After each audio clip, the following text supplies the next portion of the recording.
একজনের পায়ে স্যান্ডেল, সেই স্যান্ডেল যায় কামড়ে টেনে ছিঁড়ে নিয়েছে চুপ করে এমনি। আপনারা জানেন যেন বাগেরহাটের খানজাহানি মাজারে কুমিরের মুখে কুকুর, চাঞ্চল্যকর এই ঘটনাকে ঘিরে চাঞ্চল্য ছড়িয়েছে বাগেরহাটে। কিভাবে ঘটলো এই ঘটনা, কি বলছেন এলাকাবাসী, জানতে থাকুন বাংলা আপডেট 24 এর সাথে। সম্মানিত বন্ধুরা, কুমিরের মুখে কুকুরের এই ঘটনা এবার নেটদুনিয়া সামাজিক যোগাযোগের মাধ্যমে তোলপাড় তুলেছে এই ঘটনাটি। কেউ বলছেন এটি খুবই গুরুত্বপূর্ণ, কেউ বলছেন এটি খুবই সাধারণত। অর্থাৎ কুমিরের মুখে কুকুরের মৃত্যু নিয়ে এবার ঘিরে এসেছেন খুবই একটি গুরুত্বপূর্ণ একটি প্রশ্ন। আসুন জেনে নেই এলাকাবাসীর মুখ থেকে এলাকাবাসী কি বলছেন। অর্থাৎ এই এলাকাবাসী এই নিয়ে মুখ খুলছেন। এই বিস্তারিত জানাতে বাংলা আপডেট 24 এর সাথে থাকুন। দক্ষিণাঞ্চলের জেলা বাগেরহাটের একটি গ্রামে ঘটেছে চমকে ওঠার মতো এ ঘটনা। স্থানীয়দের দাবি, একটি কুমির হঠাৎ করে একটি কুকুরকে মুখে করে নিয়ে যায় নদীর পানিতে। বিভিন্ন লোক বিভিন্ন ভাবে তাদের ভাইরাল হওয়ার জন্য বিভিন্ন মন্তব্য করতেছে, এটা ঠিক না।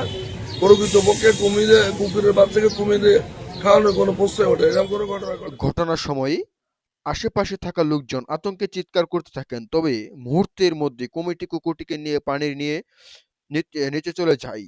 আমরা হঠাৎ দেখি কুমিরটা উঠে এসে কুকুরটাকে ধরে ফেললো। আমরা কিছু করার আগেই ওটা পানিতে নিয়ে গেল।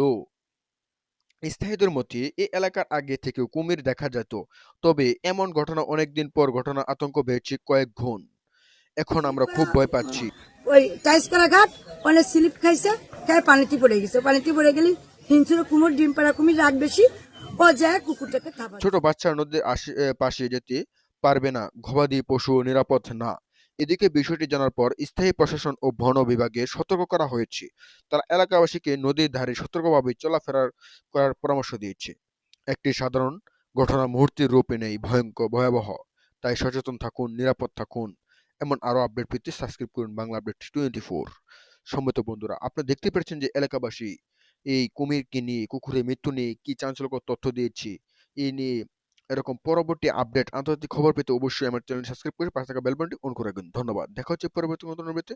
সেই পর্যন্ত ভালো থাকেন, সুস্থ থাকেন, সেই কামনা নিলাম। আসসালামু আলাইকুম ওয়া রাহমাতুল্লাহ।